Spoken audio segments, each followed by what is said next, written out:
the spiritual home of New Zealand Rugby League, an arena famous for its epic battles.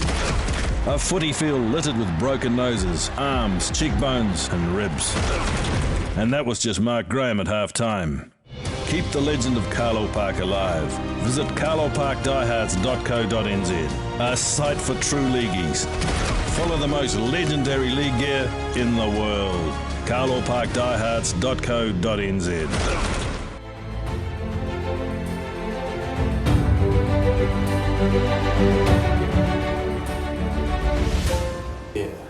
I suppose in '82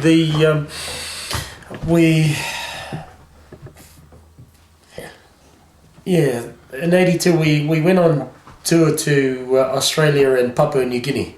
That's right, and the first test was at Brisbane at Lang Park, but the week prior to that we played Brisbane itself, and was Brisbane or Queensland? Queensland, okay. Queensland, yeah. We played Queensland, and that really gave me a look at this new kid on the block prop that they were writing up as being the next great for Queensland, and he will represent Australia and make that number 10 jersey his own. And so, yeah, checked him out, knew what he played like, and he was a straight runner, hard runner, and a good defender. And so, when we got into the test, they got a penalty. Yeah, they got a penalty, and the ball was kicked into touch. Max Krilich, he was the hooker and the captain at the time. He got the ball on the 10, he tapped it, and he held on to it. Only for 2 or 3 seconds, but it gave me enough time to move, and I knew who was going to take the ball. And through the Queensland game, Rowan Hancock just used to stand back, have a big run up and hit the ball up as hard as he could. And I knew as soon as Max Krilich had touched the ball, he was the one that I was going to hit. With the restart through the captain Krilich. Oh, and a solid tackle. Hancock has been felled by the big prop forward Tamati. Remembering that Rowan Hancock has had cheekbone injury. Here it is in replay, and the ball flies. And actually, it wasn't only that Hancock hit the man, he hit the ground. Watch him hit the ground. Wow. And, yeah, I hit him, and at the time, I felt like $1 million. I hit him, he went down, and he didn't get up. And, yeah, I felt victorious over it because we were in that arena. We were. It was a test match, and it was legal. It wasn't an arm or an elbow. It was a straight shoulder charge, and that pretty much Rowan ended up being taken off the field. Was I happy about it? Was I proud about it? Hell yeah, at the time I was. And we actually went on to lose that test, lost in the dying stages of the game to John Rebo penalty and try, I think it was. But that was the first test at Lang Park. There was a second test, and that was at Sydney Cricket Ground, which was an awful bloody ground to play at because it was a cricket ground and it was round, and the audience is so far away too. Yeah, no atmosphere whatsoever. So that was a close encounter, but again, one that we were outscored in, and they were victorious.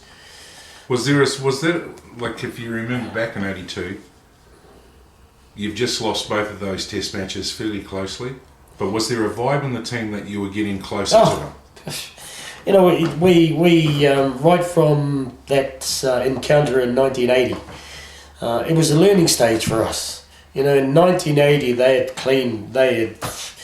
one of the skills that Cess was adamant that I had to learn as a prop was take the ball forward, hit the tackler, roll in the tackle, turn my bum, push my bum out, and then pop the ball up to a support runner.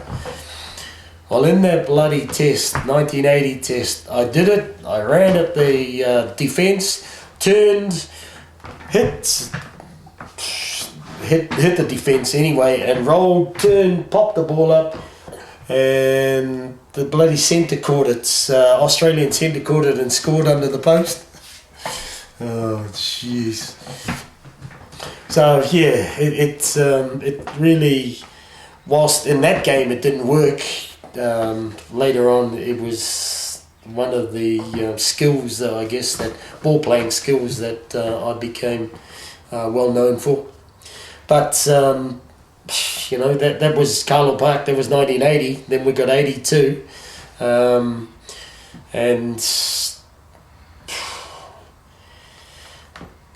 players had gone on. You know, I played in that 80 game. I played against Tommy Raudonikis. You know, Tommy Raudonikis is he's a legend. You know, absolute legend. And so that they had racked up blimmin' a cricket score in our first couple of games in 1980, and then in 82, we closing the gap, getting closer, standing up, understanding what our responsibilities were, understanding the game, becoming confident that the likes of Mark Graham, Fred Arcoy, Dane Sorensen, Kurt Sorensen, you know, those guys, Ollie, who were playing in the Australian League, them coming back into our side. We weren't just amateurs playing with professionals and trying to close the gap. We were learning a lot quicker, and obviously playing in a better league with us playing in Europe. It certainly put us out there, and the education that we were receiving certainly didn't render us as far apart as we were when we were playing club football in New Zealand and then jumping into a test arena. So by 1982, we were confident that 83, it'll be a different ball game. It'll be a different ball game. Bugger me days, I had decided that my commitments, I had a fantastic year in the UK in 82, 83. And you're playing, at this point, you're playing for Widnes then? Oh, I'm still at Widnes, yep. Yeah. So 83 was the beginning of our 84 season. So it meant that for me, I felt that I needed a rest. I needed to make sure that 84 season, with that being my last year at Widnes, that it was a great year for me. So I chose not to come back for the Test series in 83. They beat Australia, and I wasn't there. But for me, Was there any regret about not coming back in 83? Well, the regret was that I wasn't part of the squad that had beaten Australia after all the embarrassing scores that the history. All the hard work and the graft that's been put in, But I also enjoyed the treasures or the goals of that year for me with Widnes. We won the premiership. We went to Wembley. We won at Wembley. We beat Wigan at Wembley. Is Boydie playing with you? No. Boydie didn't come until Warrington. Warrington. Okay. But we had we'd gone to Wembley. They told me when I first got there in 82 that that we would go to Wembley again. I said, yeah, right. But, we got there and we played Wigan at the time. Howie and Westy and Danny Campbell were playing for Wigan. And on that day, thankfully, gratefully, we were victorious. Widnes were the Wembley champions. And, playing in front of a stadium, Wembley Stadium of 100,000 people, and it's just absolute magic. Absolute magic.